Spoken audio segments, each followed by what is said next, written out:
Why on earth is the accession of two relatively sparsely populated countries like Sweden and Finland so important for NATO? Why do we say that this is a huge blow to Russia's interests? Why did Moscow want to avoid this scenario at all costs for years? Well, we're going to take a look at that right now.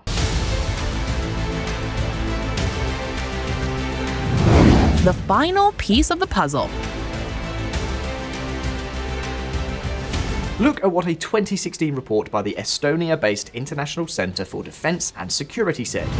Without Sweden and Finland in NATO, the alliance lacks strategic and operational depth in the region, as well as sufficient capacity to exercise greater control over sea and airspace in the Baltic Sea. If Russia were to succeed in forcing Stockholm and Helsinki to stay out of a Baltic conflict, NATO's response options would become even more limited, closing NATO's Baltic Gap International Center for Defense and Security. But why is it so important for Sweden and Finland to join NATO? Well, you can see the answer clearly on this map.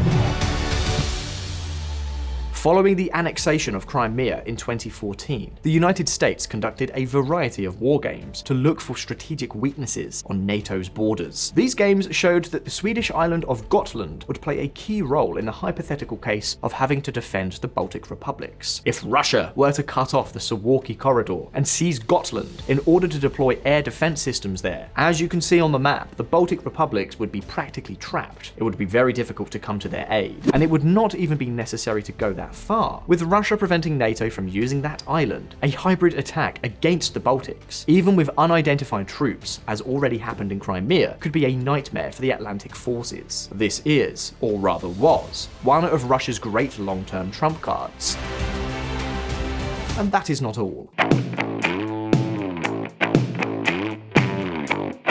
The integration of Finland, and above all, Sweden, into NATO also wipes out most of Kaliningrad's strategic value. Now, NATO could very easily cut off communications between this territory and the rest of Russia. Let's just say that the Russian Baltic fleet deployed here ceases to be able to move freely. And not only that, in such a conflict scenario, Russia would not even be able to deliver supplies to this enclave. And take note, because this reinforces the idea that many analysts have that sooner or later Kaliningrad will end up beyond Russia's borders. Something we will tell you about very soon on Patreon. As a matter of fact, the same is true for the flow of goods in and out of the global market. Russia relies heavily on trade across the Baltic to supply and sell its products to the rest of the world. Now those communications will be subject to NATO's approval, and that's not all either. The Russian Air Force's ability to reach positions in the rest of Europe will also be severely limited. In other words, while for decades the Baltic Sea was a body of water controlled by Russia that gave its navy and its air force access to the very heart of Europe, this is no longer the case. The integration of Finland and Sweden into NATO has nipped that possibility in the bud.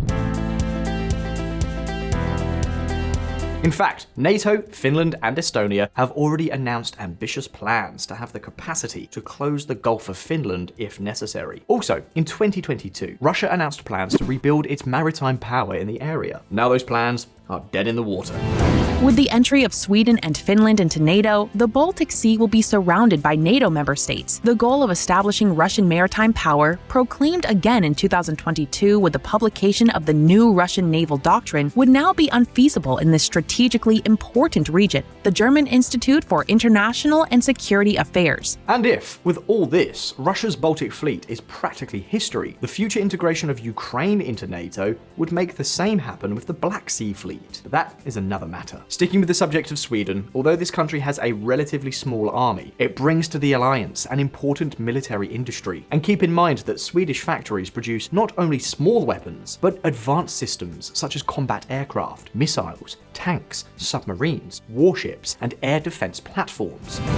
We believe that we will contribute to the defense of the Allies. We don't have an armed forces as numerous as Finland, but we have the most advanced technologies and very powerful defense companies. Teppo Tarjainen, Swedish ambassador to Spain. In other words, Sweden's accession to NATO is without exaggeration one of the biggest leaps in terms of security for the whole of Europe in recent decades. Putin's special military operation saw Russia go from sharing sharing just 841 kilometers or 522 miles of borders with NATO in 2021 to more than 2,100 kilometers or 1,305 miles after Finland's entry. Now, the integration of Sweden will mean that it will basically lose all of its influence in the Baltic Sea. The disaster in strategic terms is colossal. But now it's your turn. How do you think Russia will respond to Sweden's NATO membership? Do you think the next step should be to separate Kaliningrad from the rest of Russia? Leave us your impressions in the comments and let's open up a debate. Now, if you found this video interesting, don't forget to like it and subscribe to VisualPolitik if you haven't already done so. Again,